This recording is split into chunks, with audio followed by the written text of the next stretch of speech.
J'ai parlé à Hanspo. Je lui ai dit que je partais.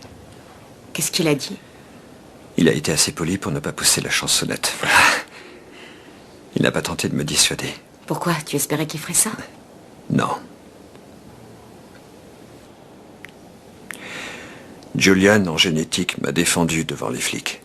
Et? Je ne serai pas poursuivi. C'est formidable. Oui.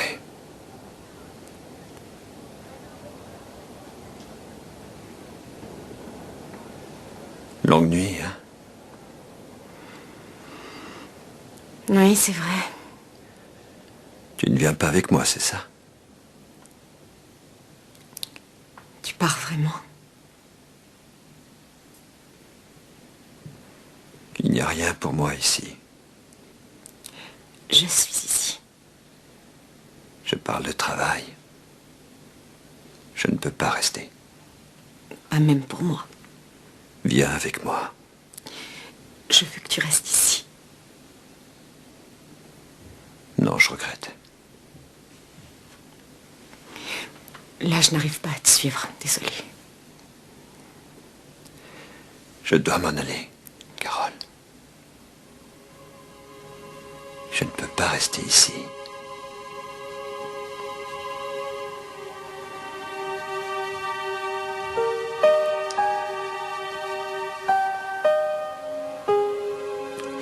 Doug. Je ne veux pas me réveiller seule demain.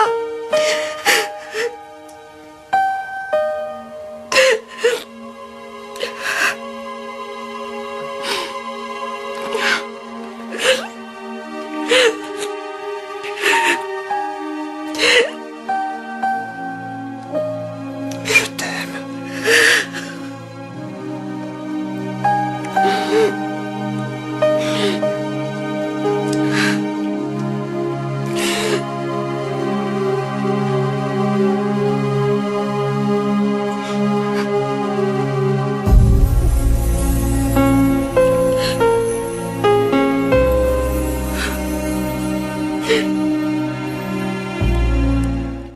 Inspectrice-chef Stanhope, vous êtes rapide. Oui.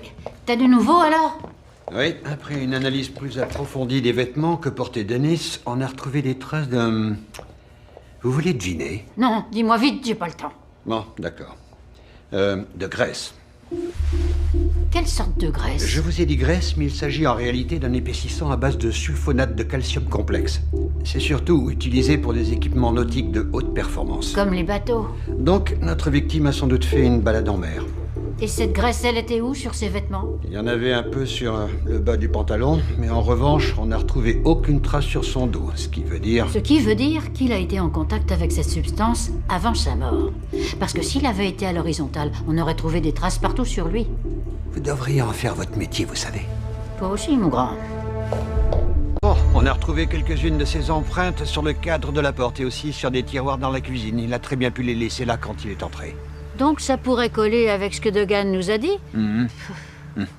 Et vous n'avez pas relevé d'autres empreintes? Aucune qui n'ait pas déjà été identifiée. En revanche, on a pu retrouver des traces laissées par des gants. Vous voyez ces petits points? Je me sers des mêmes gants pour désherber le jardin. Les cambrioleurs n'ont pas fait attention en les portant parce que personne ne sait qu'ils laissent une empreinte aussi unique qu'une empreinte digitale. Si, moi je le savais. Ça m'aurait étonné. Et en ce qui concerne le rapport d'autopsie, Malcolm, qu'est-ce que tu peux me dire? Eh bien, la balle a touché le sternum et s'est fracassée sous l'impact. Donc, il ne reste pas grand-chose pour la balistique. Mais en tout cas, il y a quelque chose qui ne colle pas. Quoi? La trajectoire, l'angle d'impact. D'après les dépositions des témoins, le coup serait parti durant une lutte. Oui, c'est ce que nous a dit Jess, la fille de la victime. La blessure d'entrée était propre et arrondie. Ça, plus la trace laissée sur sa chemise, m'amène à penser que le tir était intentionnel. Il le voit dans l'entrée, pointe son arme, et il tire. Délibérément? Sans hésiter. Avec votre père, on enquêtait sur la mort de votre frère. On avait commencé il y a déjà 20 ans.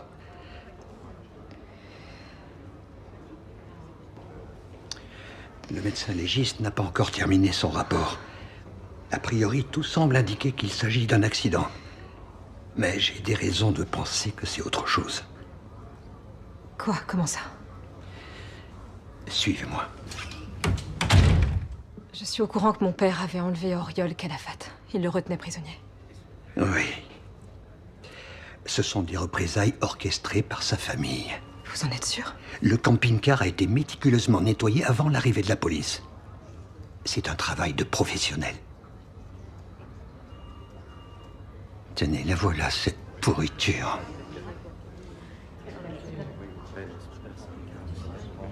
Boxeur. Attendez, pas si vite.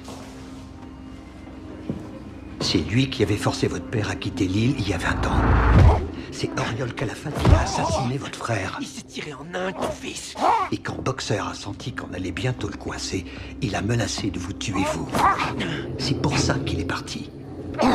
Maintenant, ils ont aussi tué votre père. Mais peut-être qu'on va pouvoir aussi les faire tomber pour la mort d'Axel. Rentrez à Manchester. Quittez cette île de malheur. Fuyez les Calafat. Je vous en conjure. Non, attendez, s'il vous plaît, pitié. J'essayais pas de m'enfuir. Je vous jure, je voulais vous montrer ça. C'est mon petit garçon, Taylor. Les médecins lui ont diagnostiqué une leucémie il y a 3 mois environ.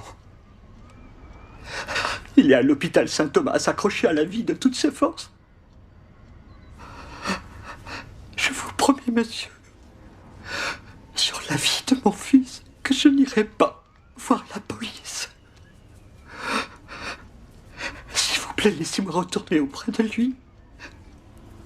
Je vous en supplie, ne me gardez pas loin de mon petit garçon. Je vous en supplie.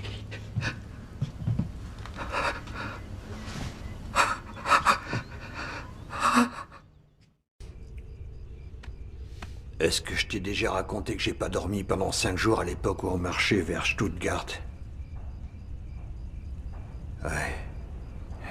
Pas une fois en 5 jours. Il paraît que c'est pas possible de vivre ça, sans devenir dingue. Au bout de 3 jours, je pouvais plus dire si j'étais réveillé ou en train de rêver. Et dans les rares moments où j'étais un peu lucide, je me demandais vraiment si ça redeviendrait normal un jour.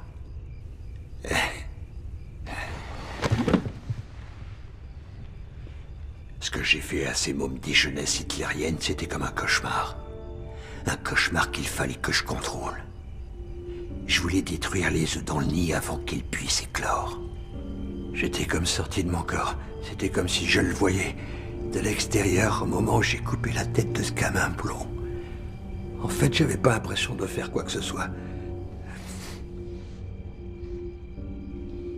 Dans mon putain de souvenir, je me vois en train de me regarder moi-même et d'un coup,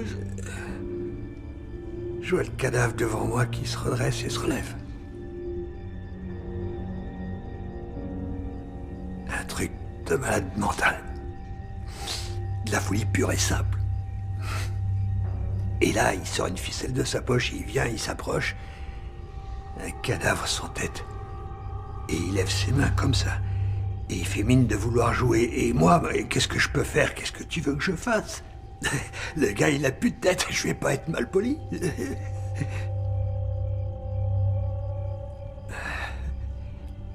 Alors j'ai joué avec lui un moment.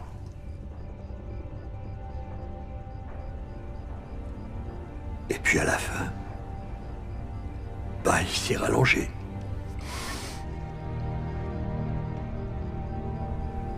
Je crois que je peux dire que je suis à peu près sûr que c'était un rêve. Seulement, j'avais trop peur pour faire quoi que ce soit. Je suis resté comme ça, pendant des heures, assis avec mes ficelles jusqu'à ce que tu te pointes et tu me trouves au milieu des corps.